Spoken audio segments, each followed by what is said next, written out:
বন্ধুরা কেমন আছেন? আশা করি সবাই খুব ভালো আছেন। আমিও খুব ভালো আছি। চলে আসলাম বিকেলে একটা টিফিন নিয়ে, মুখরোচক খাবার নিয়ে চলে আসলাম সবার সামনে। এখানে সয়াবিন, রসুন আর লঙ্কাটাকে পেস্ট করে নিয়েছি।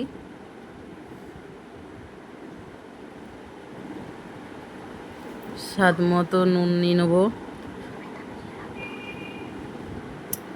আগে থেকে সয়াবিনটা ভিজিয়ে রাখা ছিল। স্বাদ মতো নুন নিয়ে নিলাম। সামান্য একটুখানি হলুদের গুঁড়ো,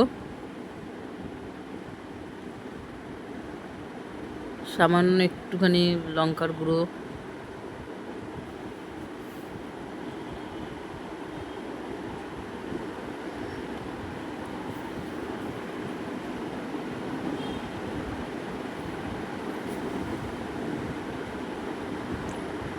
স্বাদ মতন একটুখানি চিনি দিলাম।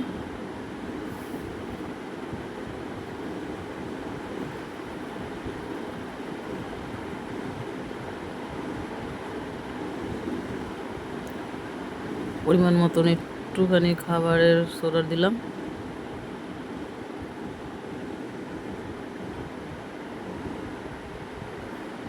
কর্নফ্লাওয়ার দিয়ে দিলাম।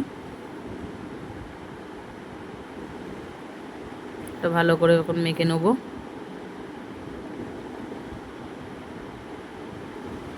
আপনার কর্নফ্লাওয়ার বদলে ময়দার গুঁড়ো অ্যাড করতে পারেন।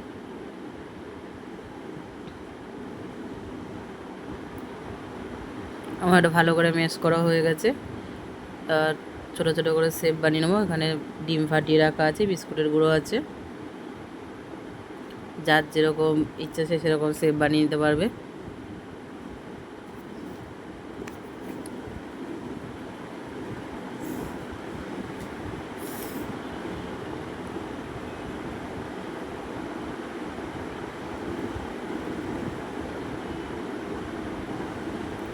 এটা ফিশ ফিঙ্গারও মানে এটাকে কি নাম দেওয়া যাবে আপনারা কমেন্ট করে বলবেন।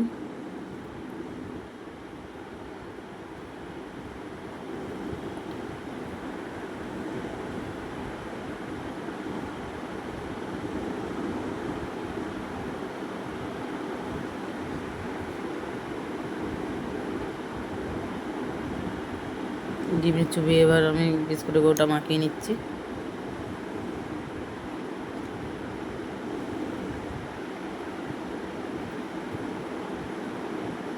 আমার এগুলো সব বানানো হয়ে গেছে। এবার এক এক করে সব ভেজে নেব। আমি দু রকম শেপ দিয়ে নিয়েছি। একটা হচ্ছে কাটলেটের শেপ দিয়েছি, আর একটা হচ্ছে ফিঙ্গারের শেপ দিয়েছি।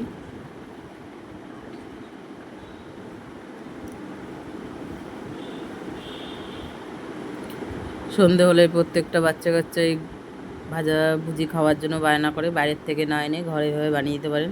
সেটা যেভাবেই হোক বানিয়ে দিলে খেতে ভালো লাগবে।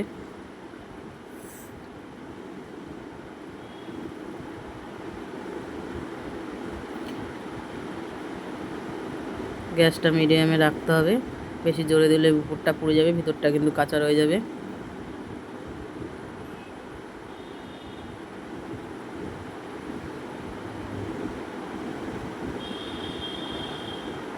দেখতে খারাপ হলে খেতে কিন্তু বেশ ভালোই লেগেছিল।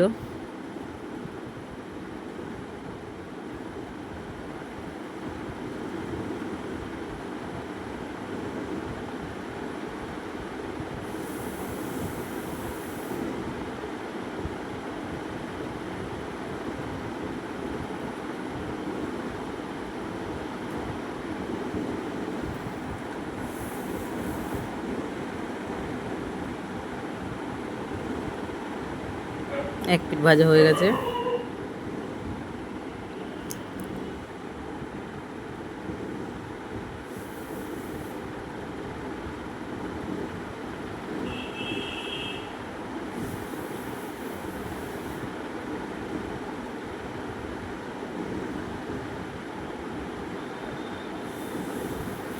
কথায় আছে না, খারাপ মানুষের গুণ থাকে ভালো, তো এটাও তাই। দেখতে খারাপ হয়েছে কিন্তু খেতে বেশ দারুণ হয়েছিল।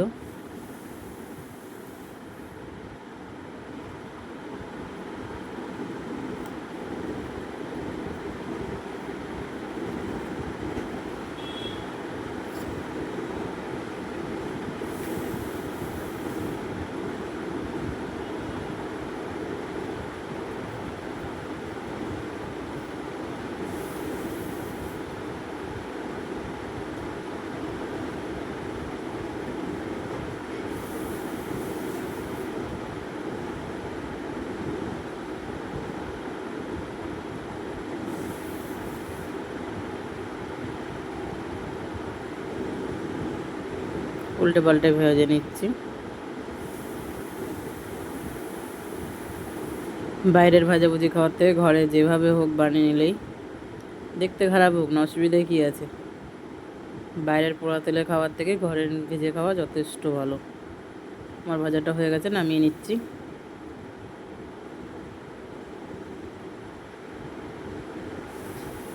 দেখতে খুবই খারাপ হয়েছে, কিন্তু খেতে ভালোই হয়েছে। মানে আমার মাখাটা একটু নরম হয়ে গেছিলো।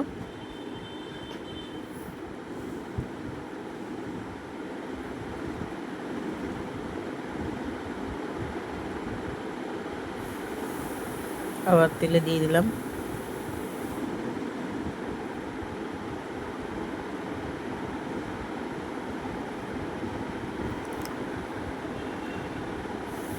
দেখুন কত সুন্দর লাগছে। এটা কাটলেট বলবেন না ফিশ ফিঙ্গার পড়বেন, কি বলবেন, আমি তো কোনো নাম খুঁজে পাইনি, কিন্তু খেতে ভালো হয়েছিল। ভিডিওটি ভালো লাগলে লাইক, কমেন্ট, শেয়ার, সাবস্ক্রাইব করে দিয়ে পাশে থাকবেন। টাটা বন্ধুরা।